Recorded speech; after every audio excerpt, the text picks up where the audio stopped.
ng ating Vice President, yung mga bagay-bagay, no, yung ibang issue, siguro mas huli masasagot dun sa Committee on Justice. In addition lang po siguro, just a comment, I'm not sure necessarily interrelated naman po sila kasi yung proceedings dito sa briefing, not really briefing, proceedings po natin dito sa good government, in aid of legislation, iba naman po yung tutukan po natin as compared to impeachment. So I don't necessarily agree, although we respect the opinion, of course, that's the good Vice President's opinion. Pero for her to say na mas okay nang, I think that's the gist of it po, Marian, no? Tama. Na sinasabi niya, buti na natapos itong good go para makaproceed na sa impeachment. One, the impeachment proceedings is separate. Two, we don't even know if it's going to proceed because as far as we know, there are only 2 filings as of late. And we're unsure yet of how that's going to proceed po, no? If it's going to really afford her that, sabi niya po, she wants to face to it. She's willing to have face-to-face. But when it comes to the impeachment complaint po, that's a separate matter. It's different from this. So we are not sure also kung the articles of impeachment itself would include this. So it really depends po on yung basis doon. So yung point lang being, parang these are 2 separate matters and I'm not sure if it really follows po. No? Sir, I understand meron na rin pong parang nilalobby yung Makabayan Block or may nagpapapirma po nga nitong para sa, wanted resolution na po ng impeachment case at didiretso na sa plenaryo. Kayo po ba willing kayo? Are you in favor po para pumirma dito sa impeachment resolution? Well, honestly, hindi ko pa nababasa yung laman ng impeachment complaint ng Makabayan Block. So, in the event na ibigay po sa amin to, pag-aaralan po muna namin kung ano yung laman nito. In my case po, personally, di pa po nung laban yung Makabayan. I haven't seen yet yung impeachment complaint po nila. So we can't really comment yet, having not seen the articles po. If I understand, Makabayan is only 1 article of impeachment, tama po ba? And that's very different because I understand, comparing lang to the other impeachment, there were 3 articles, 24 grounds. So you have to consider in po all of that in totality before choosing which one to support po siguro. Sorry. Follow-up lang, sorry, second to the last question. Sir, you mentioned po, Chairman Chua, several times na kulang po tayo sa oras. Tingin nyo, wala na pong panahon dahil nga magkakampanya na eleksyon.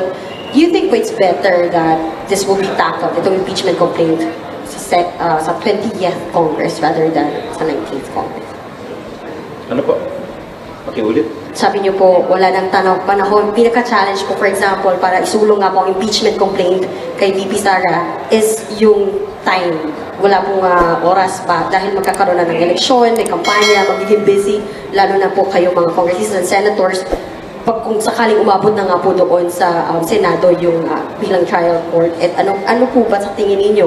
Better ba kung sa 20th Congress, tingin niyo po ba isa lang ang impeachment kesa sa 19th Congress? Well, yung Senate kasi is a continuing body. Hindi naman yan matatapos. Meron pa rin naman 12 senador. Yung comment ko po ay personal opinion ko lamang yun. At hindi po yun ang opinion ng lahat. So, sinasabi ko lang yun dahil by February, alam naman natin, national campaign na.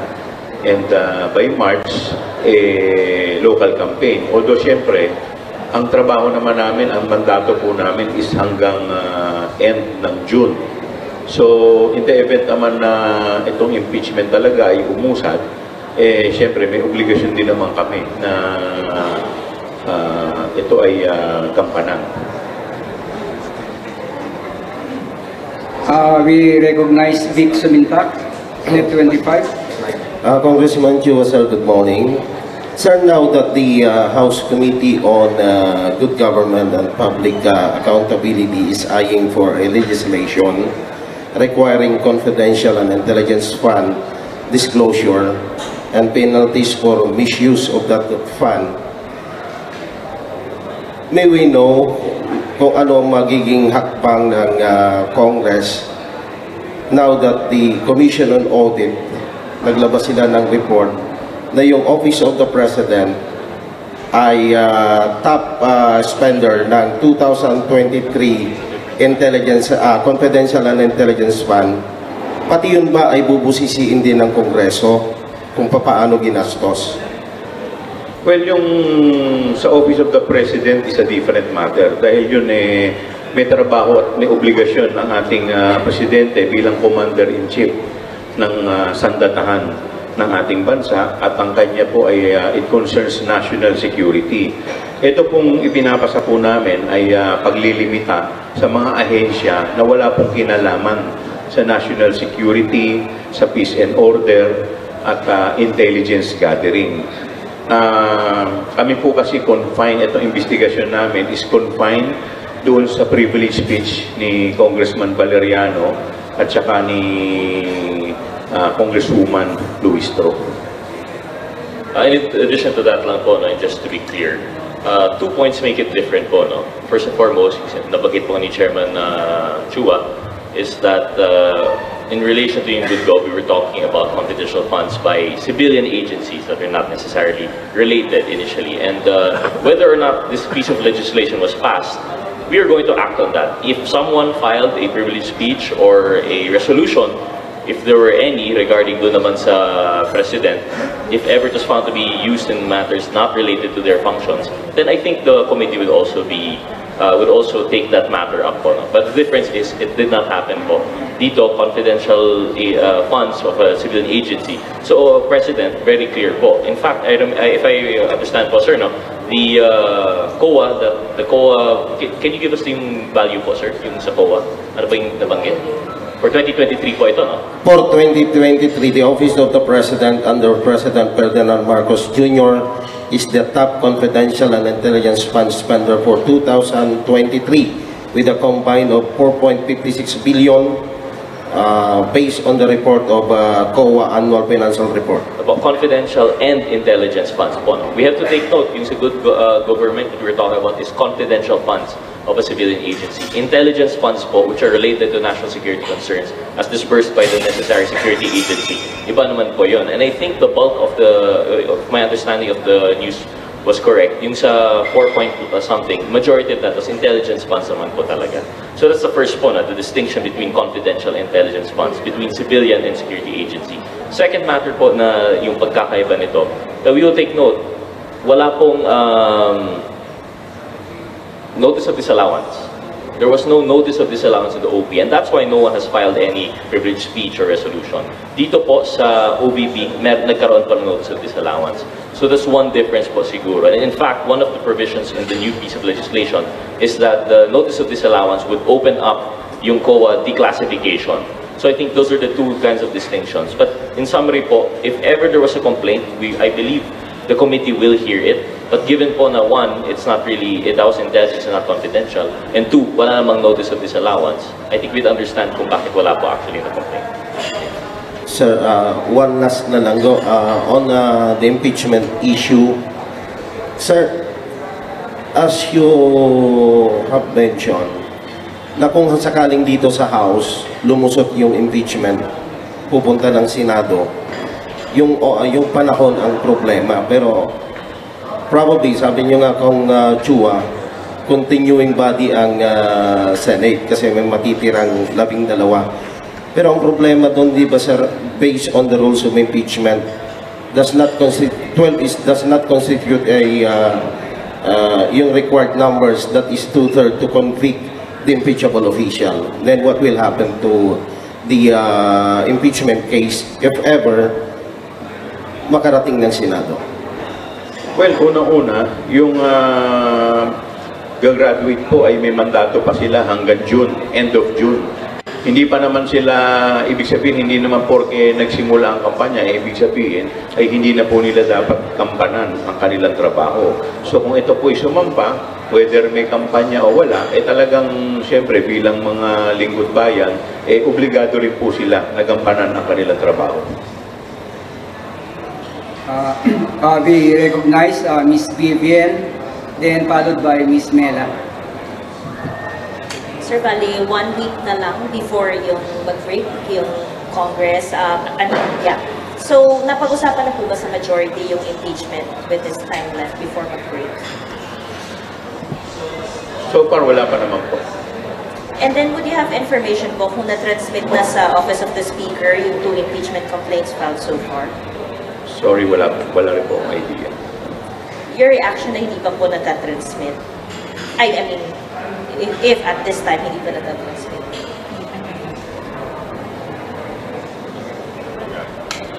I believe ito pa yung what we discussed in the previous press con na question of yung 10 days. Is it necessary that it has to be transmitted immediately within the 10 days, or do they really wait until the end? But given that the 10 days has not lapsed, we can't see any issues yet. So we'll have to wait and see po with the Office of the Secretary General.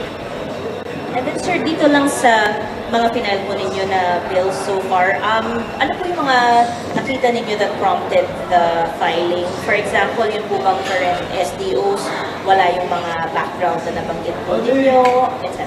Wala eh. Ang sa SDO ngayon, basta ikaw ay pinili ng head of agency, SDO ka na.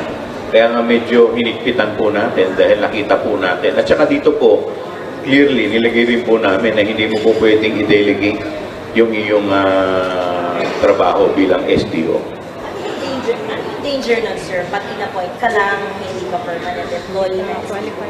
Siyempre, kaya po namin na binigyan ng mabigat na para maiwasan yung pagkukunsyabahan ng head of agency at saka ng SDO. In addition lang po, no? So generally, it's hard to summarize po, Vivian, sorry, kung what prompted us to file this legislation. But in relation to your question, the SDO, regarding, appointments in confidence, mahirap rin po because the necessary nature of confidential funds, given that they're given, there's more impunity in relation to its spending, there's more discretion, and it's under less scrutiny, apparently. That's what we've seen in the Good Government Committee. When you have familiarity between the head of agency and then the appointed person of trust, it would breed some sort, not really breed, but what you could see is it could be a possible avenue for collusion. So that's why one of the things that was pointed out in the new piece of legislation is that it should be a professional, permanent office already.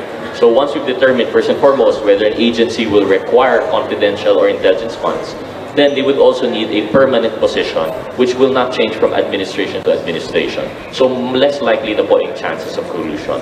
In line with that, kasama na rin po doon yung dangers of further delegation. Mawawala rin yung point nung measures na anti-collusion if you will still allow the SDO to further delegate to other persons. In fact, our understanding of joint circular was that bawal na po SDO po, bawal na po yan i-delegate. But given that we've seen that that is the practice, we felt that it is needed to necessarily spell it out in the law. So yun po yung ginawa po natin here, amongst other things po. Dito lang sir sa, yung isa niyo pang bill, yung imposing penalties for misappropriation of confidential funds. Wala po bang current laws punishing yung misappropriation, misuse of confidential funds? Actually, pag titignan mo kasi maraming po pwedeng maging punishment. Nandiyan yung pagkamalaki yung amount, more than 50 plunder, so may mga so forth and so on, diba? So ito naman po is in addition doon sa mga po pwedeng isampak.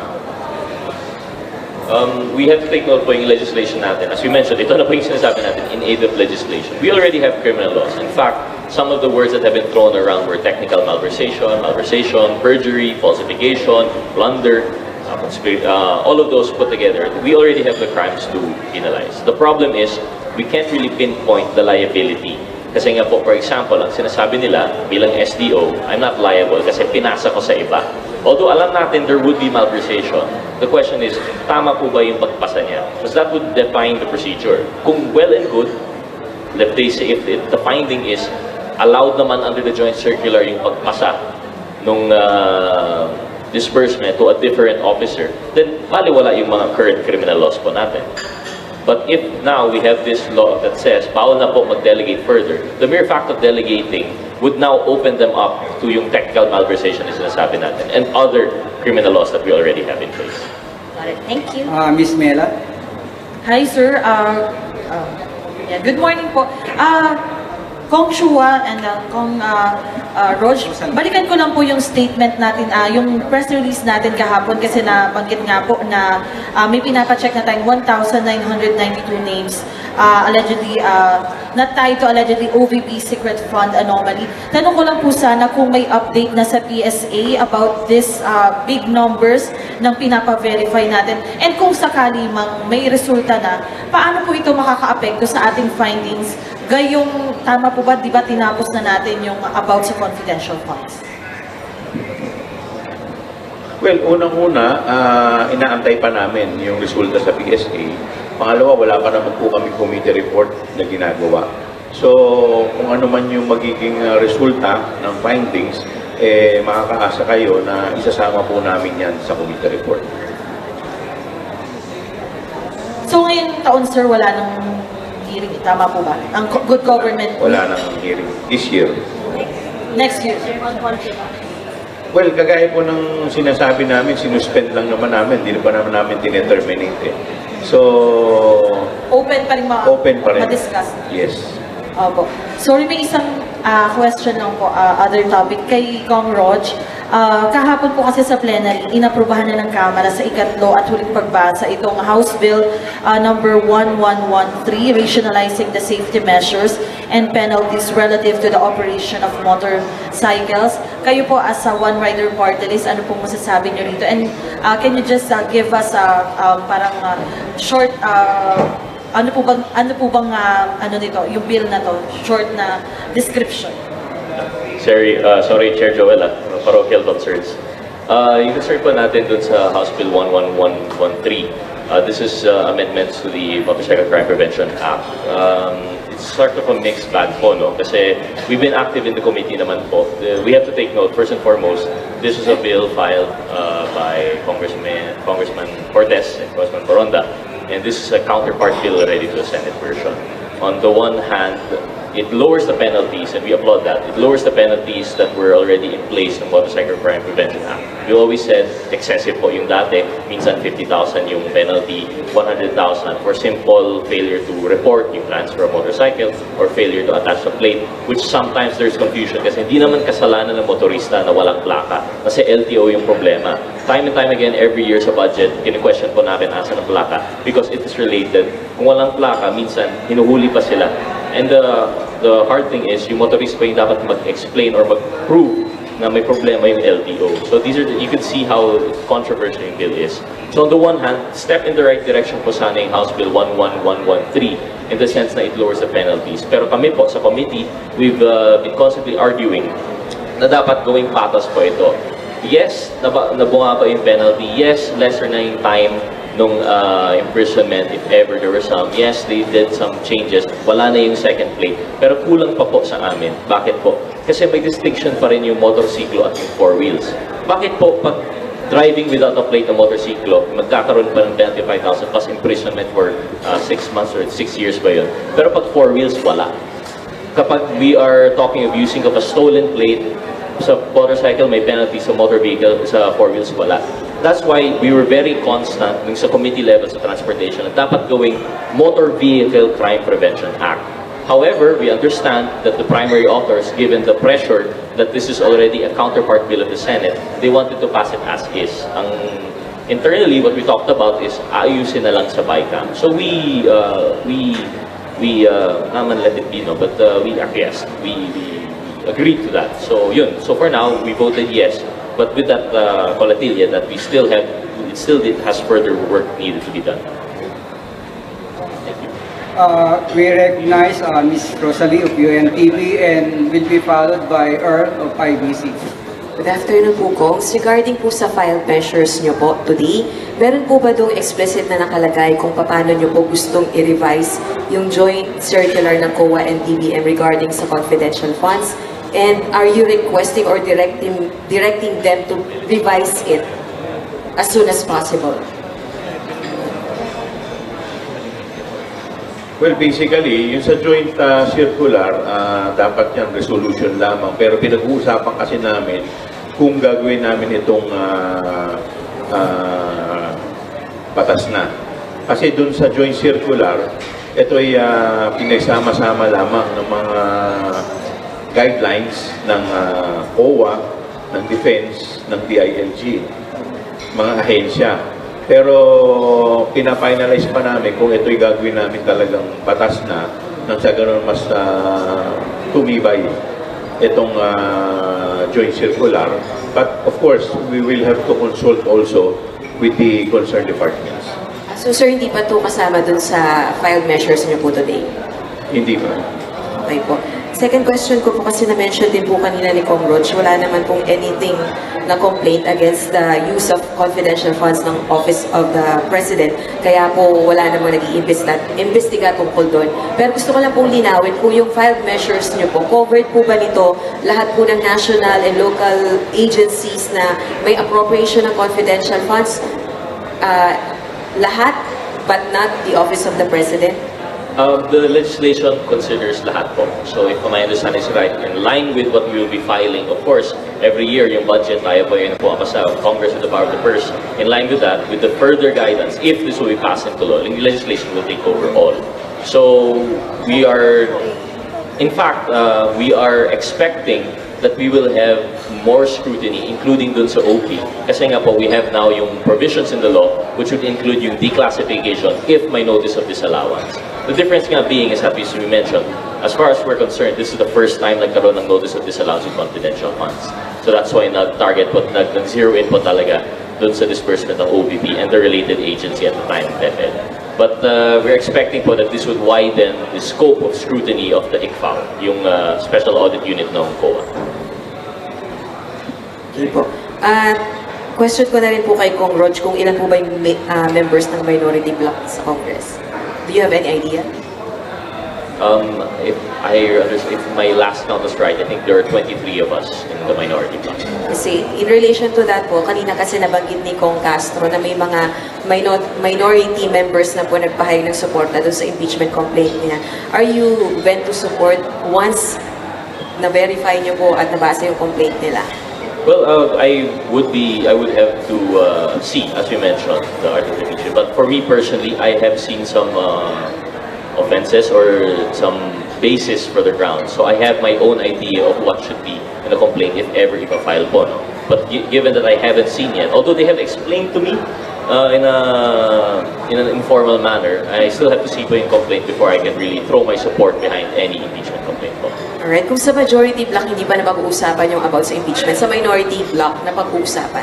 Napag-uusapan po to in the sense na it's news already, may nag-file, we're talking about ano kaya mangyayari dito, but it's not a concerted effort po, no? There is no one movement by the minority block to file an impeachment complaint, yun po yung tanong eh. But given that members of the minority block, that being yung Makabayan block po natin, mga kasamahan natin, sina Kong, Brosas, Castro, and Manuel, given that they've already filed a complaint, they've been going around po and asking us for support. So in a sense, we have talked about the merits, but nothing yet that's formal in the sense na gumagalaw as one minority po. Thank you po. Kongs, good morning. Good afternoon po. On related topic lang, sir, Vice President Sara Duterte still refused to appear before NBI despite ng kanyang pangalawang subpoena na nag-ugat nga doon sa death threats na in-announce niya sa kasagsagan ng commotion with Attorney Zulaika. Any reaction lang po on this? I think it's just, it's unfortunate, although we respect siguro the decision of the OVP. If tama yung opinion nila, I think the opinion was that they would rather just submit the subpoena because based on her lawyer's advice, sorry, not subpoena, based on the lawyer's advice, they can just file a counter affidavit. However, kami were of the position that the Vice President should take every avenue to clear their name, clear the office's name, clear her name, and that, in fact, to the extent that under Chairman Joel, we suspended one of our good government hearings so that she could attend.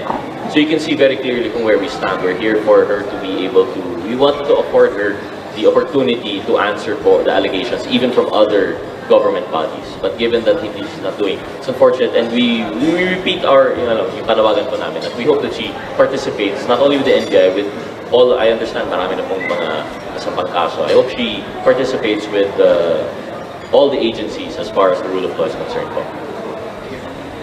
Other questions? Dexter, Chino? Kung wala na po, Sir, wait lang. sorry.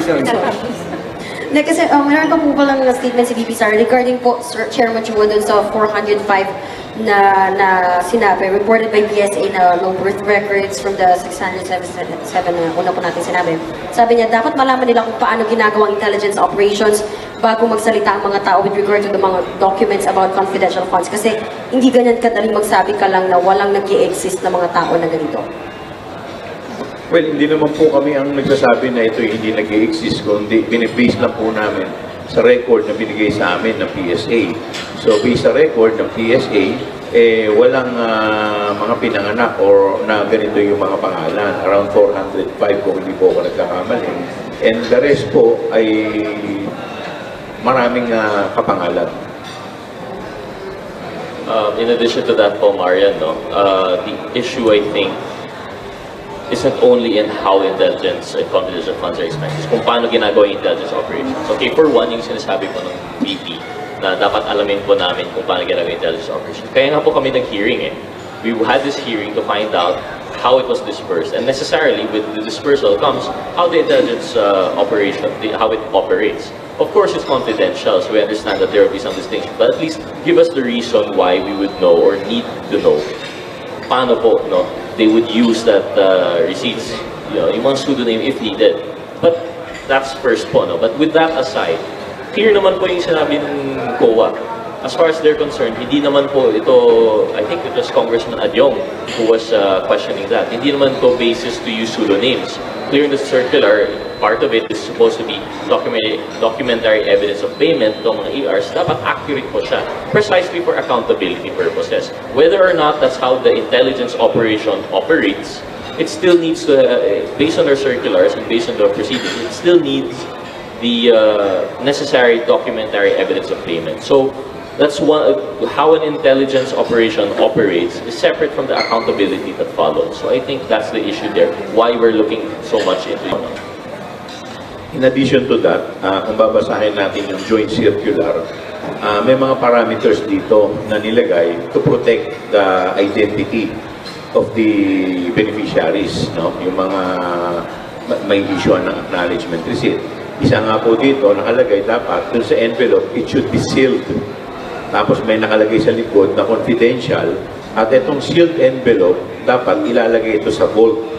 So kung ang mga ilalagay naman dito, puro mga nickname, mga pseudonym, bakit pa ito lalagyan ng ganito kahigpit na safety precaution? Otherwise, kung pwede naman pala mga ganon, hindi po pwede naman ilagay na lang natin dito sa harapan natin, kahit kanino nababasa. Total, hindi naman malalaman kung kaninong identity yan. In addition, there's one more thing. If we're zooming into the ARs, we see yung problem po na sinasabi na fictitious names or pseudonyms or code names or ano man yan. How can you determine that if di nyo alam kung paano to operate yung intelligence operations? But if we take a step back and look at the bigger picture confidential funds, one of the issues is mali-mali nga po yung categorization ng disbursement nila eh. It's not just payment of rewards, there was payment of medicine, there was payment of food, which were not allowed under the circular. So I think, and some of the ARs were used for those purposes. So regardless of whether we understand or we know necessarily how the intelligence agency or the intelligence operation is operated, the mere fact na mali po yung categories means mali po talaga yung disbursement. So talaga we really have to look into every piece of AR and their accuracy to really determine po, no, yung liabilities of the officers involved. Sir, sorry, follow-up. Kung tama yung kanilang paggamit ng confidential fund, di sana hindi sila na-issuean ng notice of disallowance. We recognize... Sorry, sir, follow-up lang doon. Doon po ba sa bill na final natin, dinitalya rin po ba natin kung paano ito, doon lalo sa pag-act regulating the allocation utilization of confidential funds? Actually, ang plano kasi namin talaga na hindi pa namin ma-finalize is yung sa joint circular. Kasi nasa joint circular talaga yung parameters kung paano gagamitin ito eh. So hindi namin ma-finalize pa kung ito ay isasabatas na lang namin or gagawa kami ng resolution para amyendahan ng mga concerned agencies itong joint circular. I think also in addition, it's out of respect rin kasi executive agency. Although they definitely, I'm sure, they've always expressed their willingness to cooperate and they will hear us out if we have comments. We can't really dictate ano pong mangyayari sa joint circular. It will only be recommendation on our end. So we have to have consultative meetings, and then it's not even final on our part kasi they can only take our word as advice lang po on how to go about it. But given our oversight functions and power of the purse, I think that's where the committee is headed now. They took a distinct direction in which may capacity po talaga yung Congress, which is to legislate laws. And doon po nagagaling yung House Bill, I forget it's 11192. Yeah, yun po. And siguro, in the next scheduled hearing, baka ito rin muna yung i-prioritize namin. Papatawag namin yung mga signatories netong joint circular, and then we will consult them kung ano ba sa tingin nila ang necessary. Dahil since sila yung gumawa nito, so siyempre, mas maganda naman na makonsulto rin sila out of respect dito sa mga ahensya at mga departamento. Last question will be from Chino Gaston of GMA. Morning, sir. Totally unrelated. Sa confidential funds. Morning. Sir, there was a resolution filed by the Makabayan Bloc early this morning urging the government to ask the President for clemency para kay Mary Jane Veloso. Will it find support sa mga congressman? Kapag dating dito, Mary Jane Veloso, the OFW nire-repatriate. So, parang ano lang kasi exchange of custody lang yun, para mabalik lang dito. They're asking for clemency. Would that be in the realm of down your alley to give support para mabigyan ng clemency? Yeah. Clemency kasi, sir, is granted by the President. So, yes. Yeah. So, may nag-file na resolution, from my understanding, it's to ask the government to grant the clemency when she's effectively repatriated. Initially po, first and foremost, yung clemency is an executive act. So, understandably, I don't think a lot of congressmen would be willing to meddle po into that.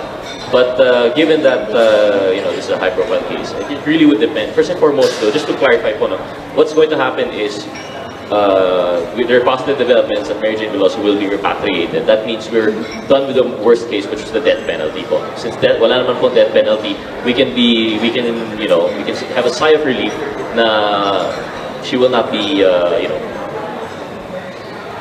she will not suffer the capital punishment. With that said, clemency is a rather touchy issue because I believe we haven't seen it yet. It's just probably tried in Indonesia. We don't know the proceedings, but there is an allegation that she was found guilty. There is still criminal liability. So if that criminal liability will translate into prison time here in the Philippines, that's a separate issue. And I think that's what the issue of clemency is. So sorry, I just went about by explaining po no. But I had to explain that so that we understand that the worst is over.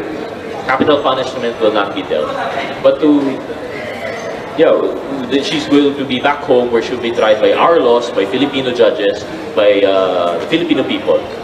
The question now of extending clemency just because it was from a case abroad, I think that's another issue. And personally, I think it's a touchy subject.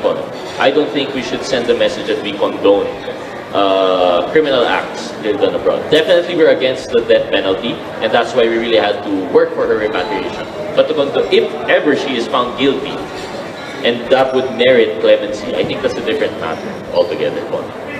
Kasi it might send the wrong signals if to give a blanket clemency to all OFWs who are found guilty abroad. Would that be an accurate assessment of what you're saying? Pag ganun na? In my own personal capacity, this representation po, I think that's what I'm trying to say. However, I have to see the resolution pa po, no? I'm not sure if there are other meritorious arguments for clemency. Maybe I could see one thing possibly is that she has already served her time. That might be one aspect to it. So we have to see first and foremost if she will be considered guilty under our laws, and second, if the time she served abroad would be sufficient to cover that. If that is the case po, if that is where the resolution is coming from, then I could see siguro po more support coming from this House. Sir, may pahabol si Vivian. Sorry sir, 2 questions na lang kasi follow up lang dun sa question ni Earl kanina. Dun daw sa letter ni VP submitted to the NBI, She stated she denied making threats against President Ferdinand Marcos Jr., First Lady Liza Marcos, and House Speaker Martin Romuald. Hello, can you hear me po? Opo, yung denial lang po, dun sa letter, dinideny ni VP na meron siyang threats na ginawa against the President, the House Speaker, and the First Lady. Yun po yung first question. And then second question on kay Kong Gutierrez. You mentioned earlier yung timeline that provides for the impeachment naman, yung 10 days. But actually, the House rules state that if a verified complaint for impeachment by a member of the House or by any citizen upon a resolution or endorsement by any member thereof shall be filed with the Office of the Secretary General and immediately referred to the Speaker, and then the Speaker shall now have 10 days to put it in the order of business. So, your comments po. Denial ni VP Sara and then yung immediate transmission dapat. Well, siyempre, that is part of her defense. So, alam naman natin sa law, denial is the weakest defense. So, anyway, siyempre, hindi ko rin naman alam kung ano pa yung ibang mga nilagay po niya dyan. But siguro, lahat naman po tayo napanood natin yung kanyang statement na mga sinabi. So, that is for the NBI to determine kung ano yung appreciation nila doon sa statement na sinabi at saka doon sa sagot ni VP Sara. On the second question po, then I guess, be that as it may, I don't think it changes for the answer to the previous question. We still have not heard the fact of whether it was transmitted to the Speaker. And still doesn't change po, no? As far as the members are concerned, the way that we would see that, at least aside from yung 1/3 filing po, if we're talking about the current filing for the two, the next step that would be tangible for us to understand that it's moving is yung referral to the Justice Committee. So it would still have that 10-day notice to act, the 10-day period to act on. So I think yun po yung basis na the Congressman would say, wala po pong nangyayari kasi wala pa po kaming nakikita. But yung ask for the internal po with the immediate transmittal of the Office of the Secretary General to the Office of the Speaker, I think that will be best answered by the Office of the Secretary General. Sir, wait lang, sorry. VP Sara has a statement po. Meron po siyang mensahe for this Christmas. Sabi niya, 3 lang po ang kailangan natin gawin. Forgiving, giving, and loving. Yan lang po ang essence ng Pasko. Kayo po, any Christmas message po?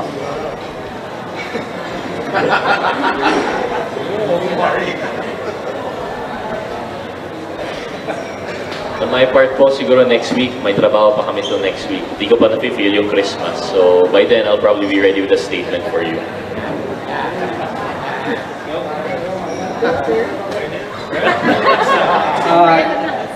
Before we end, let's give the floor to our two good congressmen for their closing remarks. Wala na. Wala na daw po. Maraming salamat. Wala pa kami soft copy na hindi namin ma-appreciate.